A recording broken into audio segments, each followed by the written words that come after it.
yaitu adalah membahas tentang budaya positif. Sebelumnya Bapak Ibu, di sini saya akan menjelaskan terlebih dahulu apa yang menjadi dasar pendidikan di negeri kita Indonesia. Diharapkan bahwa kita berpegang kepada filosofi pendidikan Ki Hajar Dewantara. Yang pertama yaitu adalah anak itu bukan tabula rasa. Ada yang tahu tabula rasa itu apa Bapak Ibu? Tabula rasa itu artinya adalah kertas kosong. Jadi sebenarnya anak itu bukan kertas kosong. Dia sudah memiliki atau sudah membawa dari keluarga, kemudian dia berangkat sekolah. Nah, tugas guru ini adalah menuntun anak tersebut atau mengembangkan. Misalnya ada satu titik, kita kembangkan misalnya menjadi bunga, menjadi awan, seperti itu. Jadi bukan tabula rasa yang kosong. Kemudian yang kedua, semua anak terlahir dengan bakatnya masing-masing. Kemudian yang ketiga, pendidikan itu yang paling penting adalah dari budi pekerti. Setinggi apapun ilmu, tapi kalau adabnya kurang, itu kan juga tidak selaras. Kemudian yang seperti yang sudah saya sampaikan Bapak Ibu, tugas guru itu adalah menuntun, bukan menuntut. Bukan menuntut siswa kita harus pintar, harus nilainya itu 80 semua. Tetapi yang paling penting adalah menuntun siswa tersebut atau bakat minat anak, kemudian agar anak itu tumbuh dengan selamat dan bahagia atau mencapai apa yang dicita-citakan. Kemudian guru itu ibarat petani. Jadi petani, kemudian anak ibarat biji jagung. Jadi kalau sebagai petani itu tugasnya apa Bapak Ibu? Menanam. Selain menanam, menyiangi, merawat, menyirami, seperti itu nggih, hingga anak tersebut itu bisa menjadi padi yang menghasilkan, bukan padi yang gagal panen. Kemudian bahwa anak itu memiliki kodrat alam dan kodrat zaman. Jadi kodrat alam itu adalah bakat minat anak itu sendiri. Kemudian kalau kodrat zaman itu seperti yang pernah saya dengar bahwa didiklah anak sesuai dengan zamannya. Jangan kita mendidik anak sesuai dengan zaman kita, seperti itu. Jadi harus sesuai dengan kodrat zaman sekarang. Kemudian yang paling penting Bapak Ibu, pendidikan itu harus berpihak kepada anak. Jadi seperti di Merdeka Belajar itu, bahwa yang paling utama itu adalah kita harus asesmen diagnostik terlebih dahulu Bapak Ibu, supaya mengetahui bagaimana sih kemampuannya, kemudian bagaimana gaya belajar siswa gitu. Jadi diharapkan kalau kata pengawas, kalau bisa satu siswa itu satu modul ajar, seperti itu. Tetapi kan tidak mungkin, jadi paling tidak kita kerucutkan bahwa oh di kelas itu bermacam-macam gaya, ada yang audio visual, ada yang audio, ada yang visual, ada yang kinestetik. Kalau bisa sebagai guru kita berpihak atau memfasilitasi kemampuan anak tersebut. Lalu Bapak Ibu, selanjutnya kita masuk ke apa sih itu budaya positif. Baik, budaya positif di sekolah yaitu adalah nilai-nilai kebajikan universal Bapak Ibu, nilai-nilai kebajikan yang ada di lingkungan masyarakat dan kebiasaan-kebiasaan di sekolah yang sekali lagi harus berpihak kepada peserta didik agar mereka dapat berkembang menjadi pribadi yang kritis, penuh hormat dan tanggung jawab. Nah, di sini Bapak Ibu ada perubahan paradigma. Misalnya nih, dari kita sekali lagi masing-masing menggenggam benda atau sesuatu yang berharga. Kemudian ada orang lain nih yang memaksa kita untuk membuka tangan kita dengan berbagai cara, dengan membujuk, dengan menghardik, dengan menyuap. Kira-kira kita bagaimana? Apakah langsung membuka atau tetap mengepal? Kenapa Pak? Punya saya. Oh, punya saya. Karena itu adalah sesuatu atau benda yang berharga untuk kita. Kemudian di sini Bapak Ibu, perubahan paradigma teori kontrol atau teori pilihan. Nah, ini biasanya yang sering kita lakukan atau terlebih sayang ya. Yang pertama itu guru bisa mengontrol murid. Sebenarnya kita tidak boleh yang namanya guru mengontrol murid. Kemudian ada bahwa kritik dan membuat rasa bersalah itu mampu menguatkan karakter siswa. Kemudian penguatan positif, efektif, dan bermanfaat. Lalu ilusi bahwa orang dewasa itu berhak memaksa. Jadi inilah yang harus kita ubah, bahwa orang dewasa tidak boleh memaksa maupun mengontrol. Sebenarnya yang boleh mengontrol itu adalah pribadi masing-masing. Nah, kemudian di sini Bapak Ibu, perubahan paradigma stimulus respon. Kalau yang stimulus respon di sini yaitu adalah kita mencoba mengubah orang agar berpandangan sama dengan kita. Sedangkan seharusnya itu adalah kita berusaha memahami pandangan orang lain tentang dunia. Ya, orang lain bisa mengontrol saya. Seharusnya adalah hanya Anda yang bisa mengontrol diri Anda. Kemudian saya bisa mengontrol orang lain. Kemudian di sini saya ada 3 pertanyaan Bapak Ibu, silakan dijawab dengan setuju atau tidak setuju. Yang pertama, hukuman dapat mendisiplinkan siswa. Setuju. Dan yang kedua, pemberian hukuman dengan hal positif seperti membaca atau membersihkan halaman sekolah dapat meningkatkan disiplin anak. Setuju. Kemudian yang ketiga, memberi penghargaan dapat meningkatkan motivasi belajar anak. Setuju. Teori motivasi yang pertama, jika orang itu hanya untuk menghindari ketidaknyamanan atau hukuman, itu sebenarnya baru motivasi eksternalnya saja. Apa yang akan terjadi apabila saya tidak mengajar misalnya? Jadi itu adalah pertanyaan yang muncul dari motivasi eksternal, misalnya takut kena sanksi seperti itu. Kemudian yang kedua, yaitu adalah mendapatkan imbalan dari orang lain seperti yang sudah Bu Hadijah katakan, bahwa itu sebenarnya adalah motivasi eksternal, dari luar bukan dari diri sendiri. Yang dikatakan di situ, apa yang akan saya dapatkan apabila saya melakukan tugas sebagai panitia misalnya seperti itu.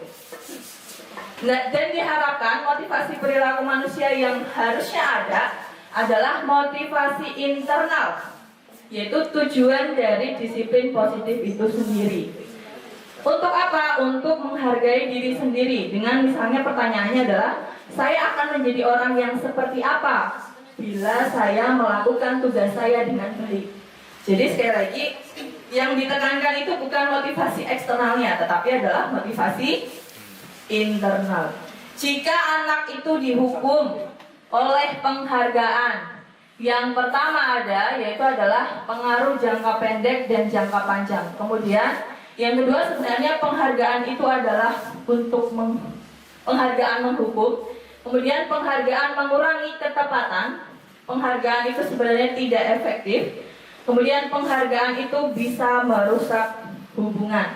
Kalau misalnya nanti jadi panitia dapat uang, nanti hubungannya baik. Tetapi nanti kalau misalnya jadi panitia kok tidak dapat uang, nanti dibahas di belakang. Betul sekali. Siapa ya? Betul. Nah, ini karena disiplin positif atau budaya positif itu kan diterapkan untuk lingkungan sekolah, ya. Kemudian dihukum oleh penghargaan, misalnya penghargaan itu menurunkan kualitas.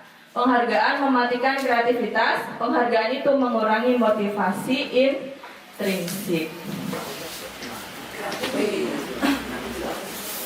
Nah, di sini Bapak Ibu saya memiliki beberapa kalimat. Tolong tentukan kalimat tersebut itu atau tindakan tersebut merupakan hukuman atau konsekuensi.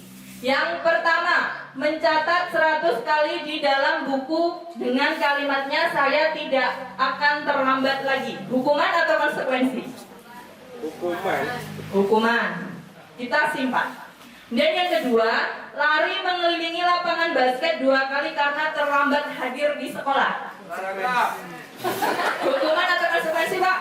Konsekuensi.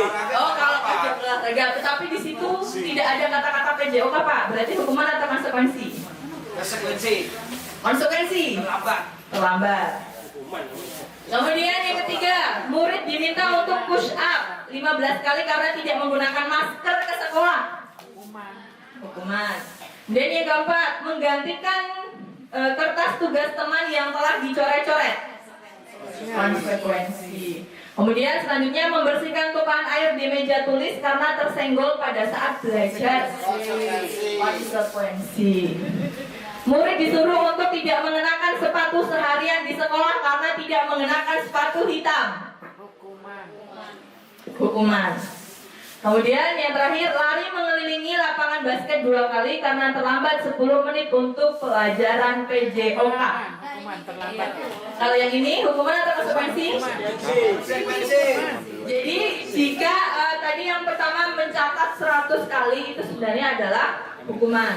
Kemudian yang kedua, lari keliling lapangan basket karena terlambat sekolah itu adalah hukuman jika betul seperti yang diucapkan oleh Pak Denny tadi, saat pelajaran PJOK itu konsekuensi. Tetapi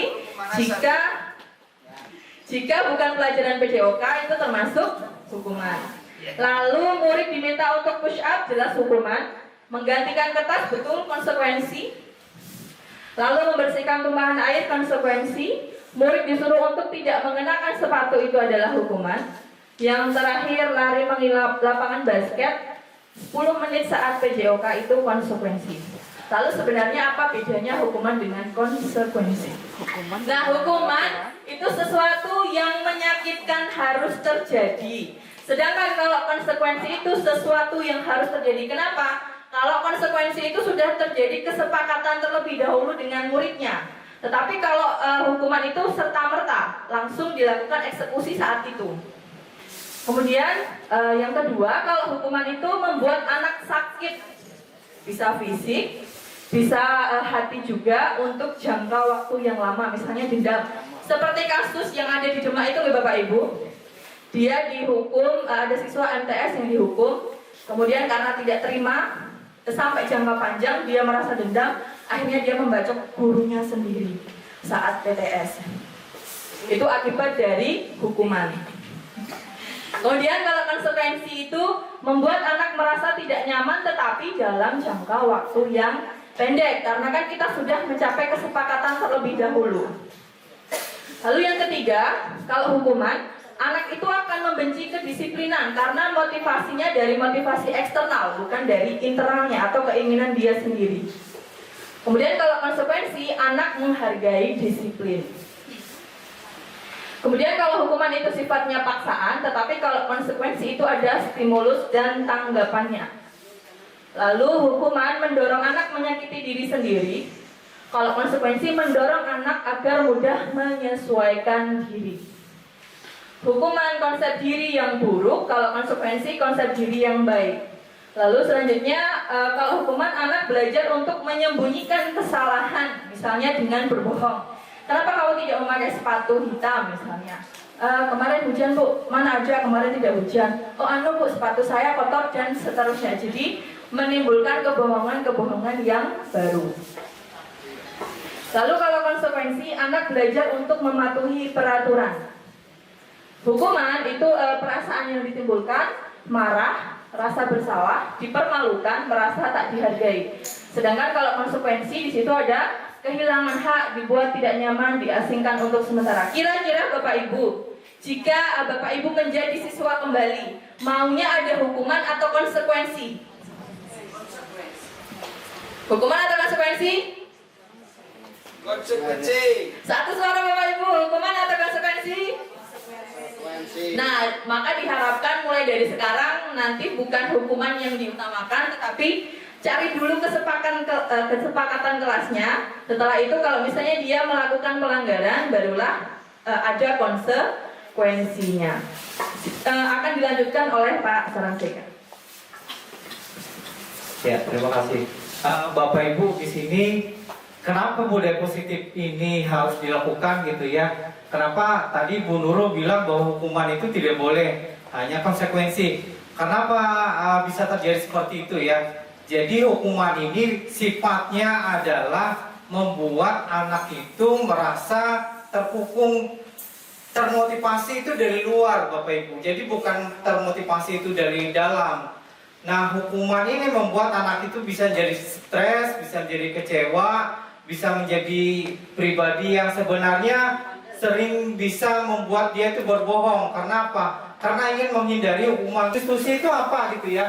Restitusi adalah proses menciptakan kondisi bagi murid untuk memperbaiki kesalahan mereka, sehingga mereka bisa kembali pada kelompok mereka dengan karakter yang lebih kuat. Restitusi juga merupakan proses kolaboratif yang mengajarkan murid untuk mencari solusi untuk masalah mereka dan membantu murid berpikir tentang orang seperti apa yang mereka ingin jadi ya, atau tujuan mulia mereka seperti apa, dan bagaimana mereka harus memperlakukan orang lain. Nah, di sini Bapak Ibu ada identitas gagal tabel ya, ada identitas gagal hukuman, kemudian ada identitas sukses, disiplin, konsekuensi, dan restitusi. Jadi sesuatu yang menyakitkan harus terjadi seperti yang dibilang sama Bu Nurul tadi. Nah, konsekuensinya memang sesuatu itu harus terjadi karena ada yang namanya kesepakatan tadi ya. Tapi dalam restitusi merupakan pilihan. Jadi dikembalikan lagi kepada anak itu gitu ya.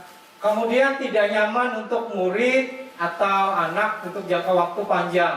Tidak nyaman untuk murid atau anak untuk jangka waktu yang pendek, itu konsekuensi. Nah, sedangkan dalam restitusi menguatkan untuk murid atau anak dalam jangka waktu yang panjang. Jadi setelah dia membuat pilihan, ditanya lagi apa maksud dan tujuan dari apa yang kamu lakukan ini gitu ya. Nah, kemudian dalam hukuman korban mendapatkan keadilan ya, karena mungkin ada yang sistem pilih kasih gitu ya. Nah, dalam konsekuensi pembuatan penerapan mengikuti peraturan dalam masyarakat gitu ya. Tetapi dalam restitusi fokus pada pemecahan masalah dalam jangka waktu panjang. Nah, peraturannya dalam hukuman adalah kamu harus, itu kata-katanya. Tetapi dalam konsekuensi apa peraturannya? Mampukah kamu melakukannya? Dan kata-kata kunci gitu ya, terima kasih. Nah, dalam restitusi pernyataan-pernyataan itu kemudian dipositifkan. Jadi apa yang kamu yakini, kemudian apa yang bisa kamu lakukan untuk memperbaiki masalah ini. Nah, ini yang saya bilang tadi bahwa masalah itu terpecahkan bukan oleh guru itu gitu ya, tetapi melalui perenungan daripada siswa itu sendiri. Dan yang terakhir adalah murid akan membenci kepada peraturan itu dalam hukuman. Dalam konsekuensi murid atau anak menghormati peraturan gitu ya, karena mungkin takut tadi gitu ya. Kemudian yang restitusi, murid atau anak menghormati dirinya dan orang lain. Nah, itu adalah untuk yang negatif, netral, sama positif, yaitu restitusi. Nah, berikutnya ada 9 ciri-ciri restitusi gitu ya. Yang pertama, bukan untuk menebus kesalahan, namun belajar dari kesalahan tersebut. Yang kedua, memperbaiki hubungan gitu ya. Yang ketiga, tawaran bukan paksaan, jadi menawarkan gitu ya. Kemudian yang keempat, restitusi menuntun untuk melihat ke dalam diri. Yang kelima, restitusi mencari kebutuhan dasar yang mendasari tindakan. Yang keenam, restitusi adalah cara yang paling baik. Yang ketujuh, restitusi fokus pada karakter bukan tindakan. Kemudian yang kedelapan, restitusi fokus pada solusi.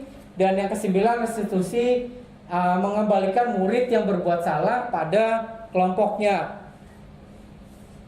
Nah, untuk menjalankan restitusi ini Bapak Ibu tidak bisa serta-merta langsung kamu salahnya seperti apa. Namun hal yang pertama yang harus dilakukan adalah membuat yang namanya keyakinan kelas. Nah, keyakinan kelas ini nanti ya harus ada seorang yang akan ibaratnya memfasilitasi. Siapa yang memfasilitasi? Bisa guru mata pelajaran, bisa wali kelas, bisa ketua jurusan, atau bahkan gitu ya, bisa orang yang mungkin tidak punya hubungan dengan mereka gitu ya. Nah, jadi apa yang harus dilakukan gitu ya? Anak-anak nanti diminta untuk membuat peraturan kelas. Nah, peraturan kelas ini biasanya bernada negatif. Nadanya seperti apa? Jangan membuang sampah gitu ya. Jangan terlambat, tidak boleh menghina nama orang tua gitu ya. Kan anak-anak kan kadang-kadang seperti itu.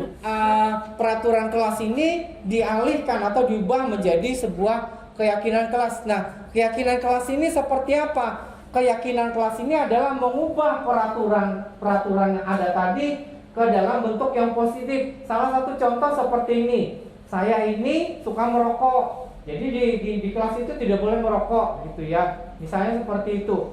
Nah, untuk keyakinan kelas kata-katanya diubah dari jangan merokok gitu ya, tidak boleh merokok, tapi kesehatan.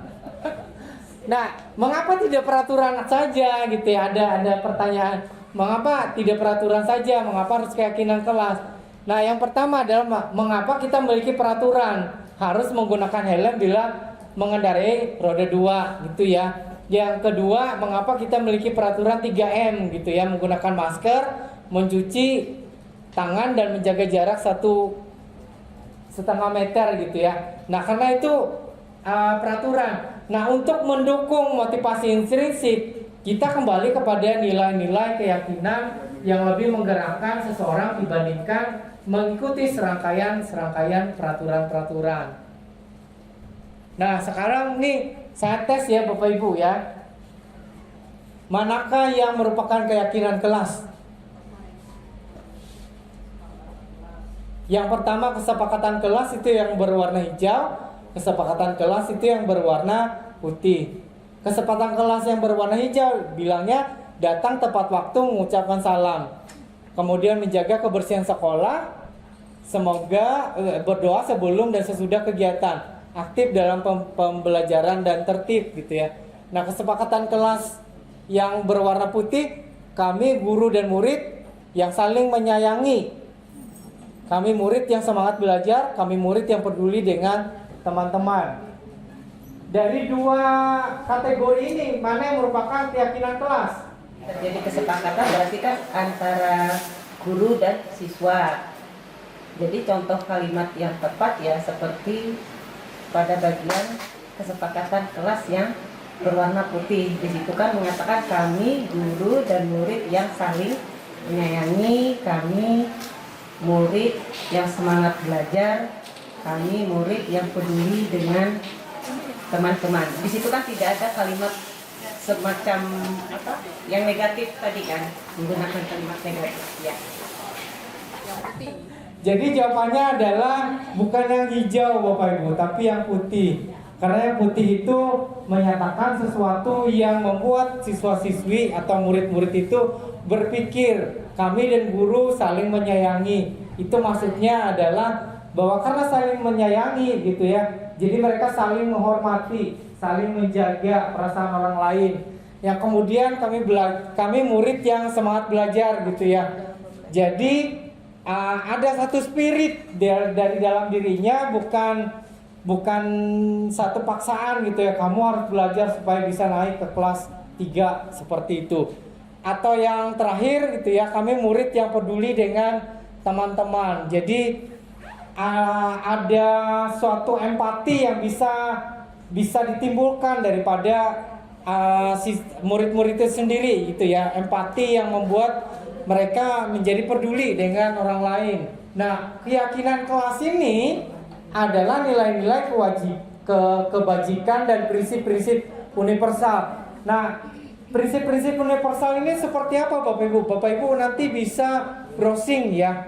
Yang namanya kebaikan atau kebajikan universal itu seperti apa? Salah satu dari kebajikan universal itu adalah profil pelajar Pancasila. Itu merupakan salah satu dari nilai-nilai kebajikan yang diambil oleh bangsa ini gitu ya, untuk karakter siswi itu sendiri.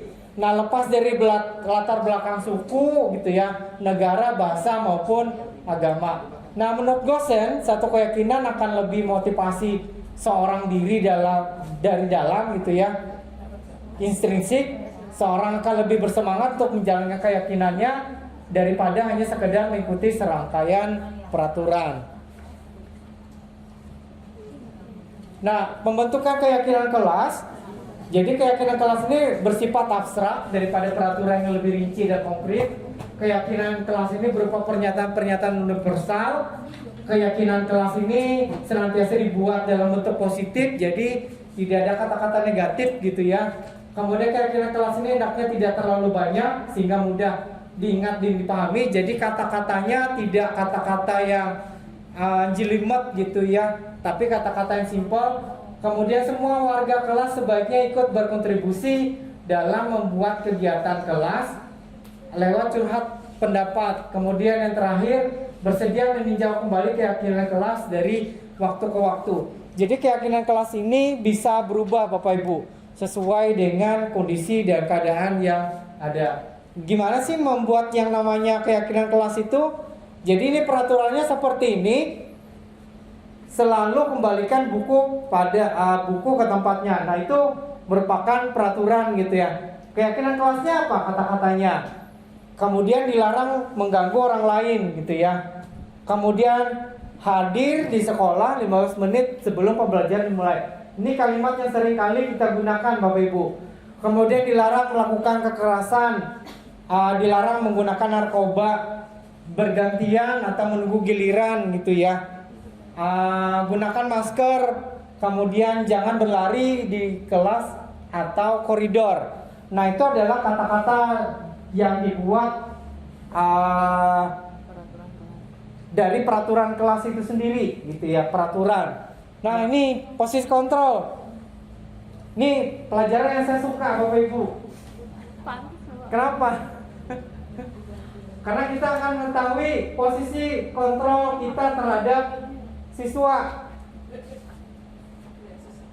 Yang pertama ada 5 posisi kontrol.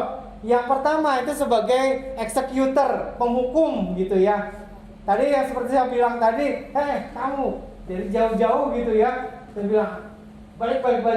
Nah, posisi saya waktu itu sebagai seorang penghukum. Yang kedua, ya sebagai pembuat rasa bersalah.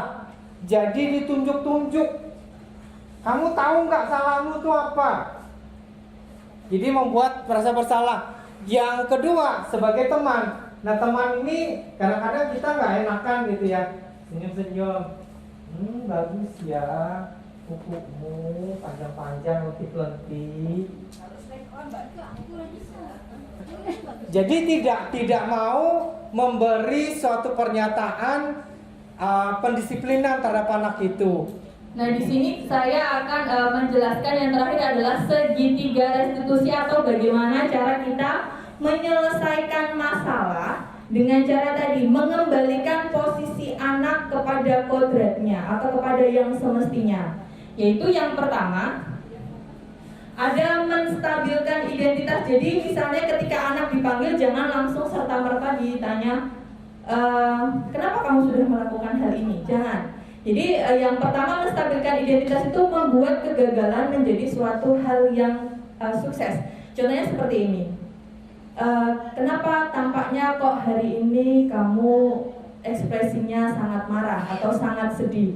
Apa yang terjadi? Atau misalnya juga Bapak Ibu juga pernah kok melakukan kesalahan, jadi dibuat dulu dari hal yang gagal ini menjadi sesuatu ke hal yang positif. Itu adalah menstabilkan identitas. Jadi kata-katanya bisa seperti ini. Seperti selain yang saya contohkan tadi, misalnya berbuat salah itu hal yang manusiawi. Jadi dari hal yang gagal kita coba untuk menjadi hal yang positif. Kemudian setelah menstabilkan identitas, kita ke validasi kebutuhan. Barulah kita bertanya, apakah kamu tahu alasan kamu dipanggil oleh ibu hari ini kenapa? Misalnya seperti itu. Misalnya, saya Bu, tidak menggunakan sepatu sesuai dengan hari yang seharusnya. Misalnya. Kemudian baru ditanya, kamu sudah mengetahui apakah peraturan sekolah ini? Jadi diingatkan lagi peraturannya.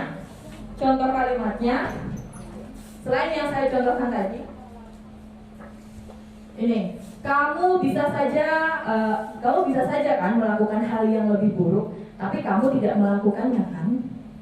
Nah, setelah ada menstabilkan identitas, ada memfasilitasi kebutuhan atau hal yang salah, yang terakhir yaitu adalah menanyakan keyakinannya atau mencari solusi berdasarkan keinginan anak tersebut. Contoh perkataan yang lain, kelas yang ideal itu kelas yang seperti apa sih? Nah, Bapak Ibu, jadi kesimpulan kita pada kesempatan kali ini kenapa kami sebagai CGP itu perlu untuk menyampaikan budaya positif, yaitu adalah berdasarkan standar nasional pendidikan, yaitu dalam penerapan program disiplin positif hendaknya guru memiliki standar kepribadian, profesional dan sosial yang baik, di mana guru mampu berefleksi pada posisi kontrolnya saat ini.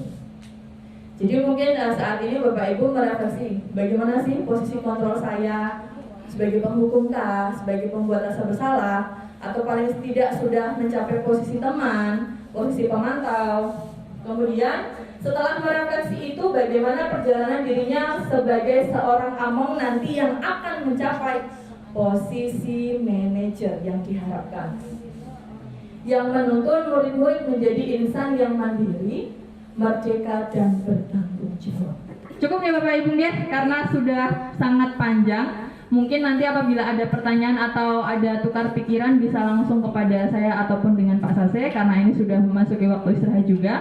Saya ucapkan sekali lagi terima kasih kepada Bapak Ibu yang telah menyempatkan waktu dari awal hingga saat ini yang masih stay di ruang guru. Terima kasih Bapak Ibu.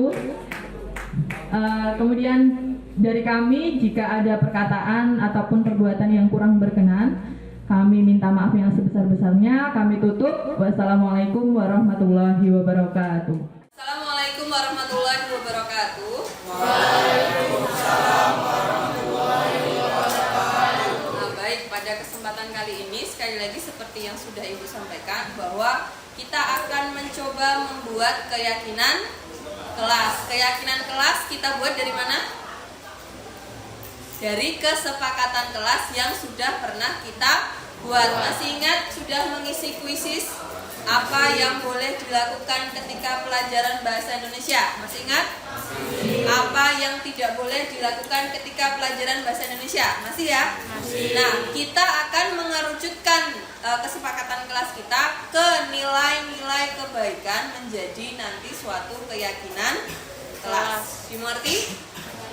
Yang pertama, kemarin dikatakan bahwa yang boleh dilakukan di dalam kelas itu berdiskusi bersama. Setuju ya kemarin? Setuju. Lalu di sini bertanya kepada guru, di sini bertanya jawab, sama atau perlu dihapus? Perlu dihapus. Yang mana?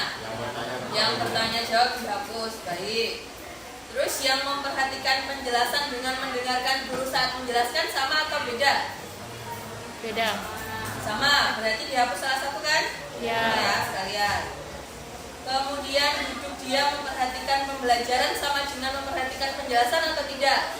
Sama. Berarti di sini yang dihapus. Yang tidak boleh dilakukan di sini dikatakan kentut. Sepakat ya? Kemudian ketiduran, sepakat. Terus memotong pembicaraan? Tidur?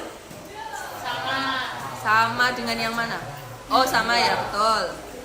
Lalu pacaran, oke. Berkata kasar dan berkelakuan yang aneh-aneh. Bercanda dan asik sendiri, belum ada ya. Keluar kelas, belum ada. Memotong pembicaraan sama ya.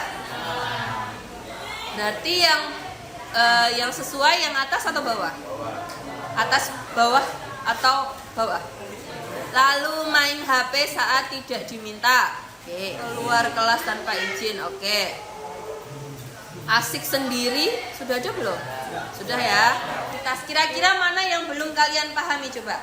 Ibu berikan waktu 1 menit, coba dibaca nilai mana yang belum kalian pahami. Silahkan ditanyakan. Halo? Aman? Oke. Boleh difoto dulu biar nanti tidak bolak-balik slide. Nah, setelah ini adalah tugas kalian untuk membuat keyakinan kelas berdasarkan inisiatif masing-masing. Tugasnya adalah menganalisis ya. Misalnya yang tadi kentut, berarti Nah, silakan siapa tulis, Pak. Yang pertama adalah tadi menghargai, menghormati, dan kontrol diri. Oke, tadi tidak perlu nulisnya misalnya kentut titik 2, menghormati, menghargai, kontrol diri. Yang kentut itu dicoret cukup tadi apa? Menghargai, menghormati, dan kontrol dirinya saja. Kemudian misalnya mendengarkan penjelasan guru itu termasuk hal menghormati guru nggak? Berarti perlu ditulis lagi nggak? Tidak, karena tadi sudah ditulis. Paham nggak sampai sini? Oke, toleransi bisa nggak? Oh, ternyata temanku tuh beragam nih. Ada yang Dayak, ada yang Jawa, misalnya ada yang Sunda. Kira-kira kalau di dalam kelas menggunakan bahasa Indonesia toleransi atau enggak? Kalau tadi sudah ada toleransi berarti nggak perlu ditulis. Tapi kalau kalian belum menuliskan toleransi berarti perlu ditulis. Apa coba Ariel? Boleh bercanda tuh apa? Menghormati ya. Boleh bercanda tapi tidak kelewatan. Tidur saat pelajaran berlangsung. Sudah ada belum? Sudah. Pacaran? Sudah. Berkata kasar dan berkelakuan yang aneh? Sudah. Bercanda dan asik sendiri? Sudah. Keluar kelas tanpa izin? Sudah. Oh, senang Ibu kalau sudah semuanya. Memotong pembicaraan guru atau teman? Sudah. Berdandan? Sudah. Meninju guru? Sudah. Main HP saat tidak diminta? Sudah. Mengacuhkan dan mengabaikan penjelasan guru? Sudah. Mencontek, berbagi jawaban? Sudah. Ya, silakan ditempel di situ sudah bersih. Di bagian sebelah kanan bisa langsung ditempel. Tidak perlu mencontek ya, karena ini malah Ibu ingin menemukan nilai apa saja.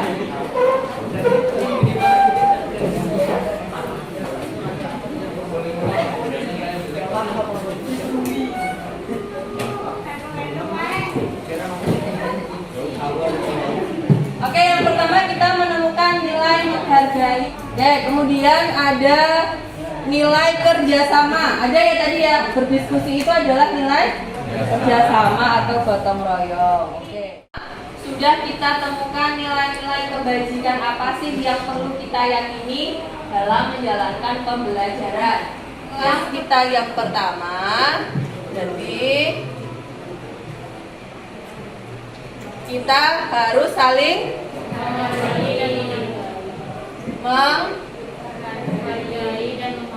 menghargai dan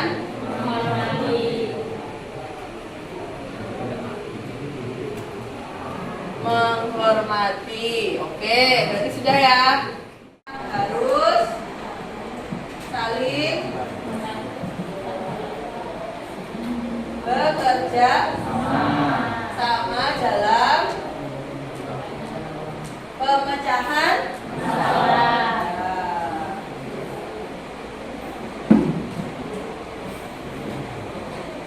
Jadi bisa digabung antara beberapa nilai ke dalam satu kalimat.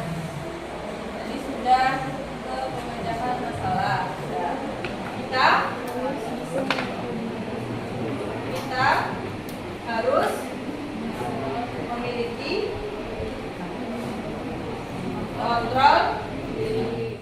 Di bagian bertanya di sini ada toleransi, keingintahuan, percaya diri. Kira-kira gimana bunyinya?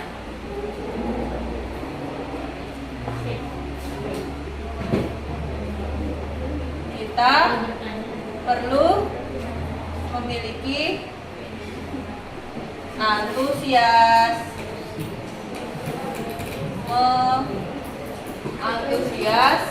apalagi tadi inisiatif. Kalau di sini ada kata-kata peduli, berarti gimana? Kita harus peduli terhadap sesama. Berarti bisa di sini ya, kita saling menghargai, menghormati dan peduli sesama. Nah, tolong silakan diulangi, dibaca. Silakan, siapa yang mau tunjuk tangan? Tinggal membaca. Oke, silakan. Keyakinan kelas yang pertama. Kita saling menghargai, menghormati, peduli, dan toleransi terhadap sesama. Setuju ya? Kalian atau kita semua harus saling menghormati, menghargai, peduli, dan toleransi terhadap sesama, baik itu guru maupun teman. Sepakat? Sepakat. Dua. Kita harus saling bekerja sama dalam pemecahan masalah. Kita harus saling bekerja sama dalam pemecahan masalah. Sepakat? Sepakat. Tiga. Kita harus memiliki kontrol diri agar kedamaian dapat tercipta. Kita harus memiliki kontrol diri agar kedamaian dapat tercipta. Sepakat? Sepakat. Oke, empat. Kita perlu memiliki antusiasme, Keingin-tahuan. integritas, dan komitmen dalam pembelajaran. Sepakat? Sepakat. Lima. Kita harus mandiri, jujur, dan kreatif ketika pembelajaran berlangsung. Sepakat? Sepakat. Nah, sekarang tugasnya adalah secara berkelompok menghias seperti apa keinginan kelas. Ini tinggal di copy paste, tinggal kalian tulis di sini, nanti hiaslah. Bisa kalian gambari awan, bunga, atau apapun itu, ya. Kelompok ya. Nanti kita akan tempel yang paling bagus. Kita warna yang berbeda biar kuning sama di belakang Pak. Ini nomor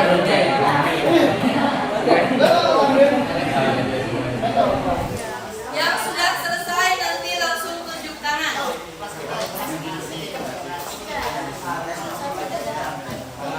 Ingat pelan-pelan di bagian lem supaya nanti tertempel. Tinggal nulis sesuai itu. 1, 2, 3, 4. Yang limanya, Bu? Yang 5 nanti yang tugas paling bagus baru ditunjuk nomor 5. Nomor 2 kita. Jasad. Jasad.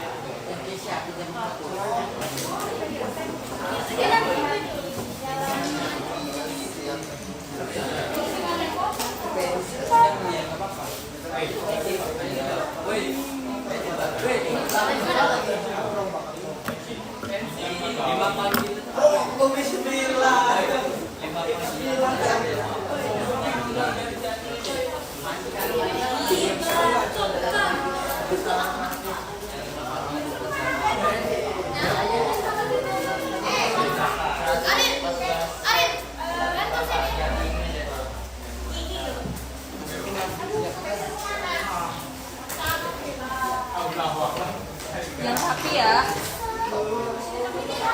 Baik, kita sudah memiliki berapa keyakinan kelas? 5. 5 keyakinan kelas yang harus kalian pahami, yang harus kalian hayati, yang harus kalian jalani.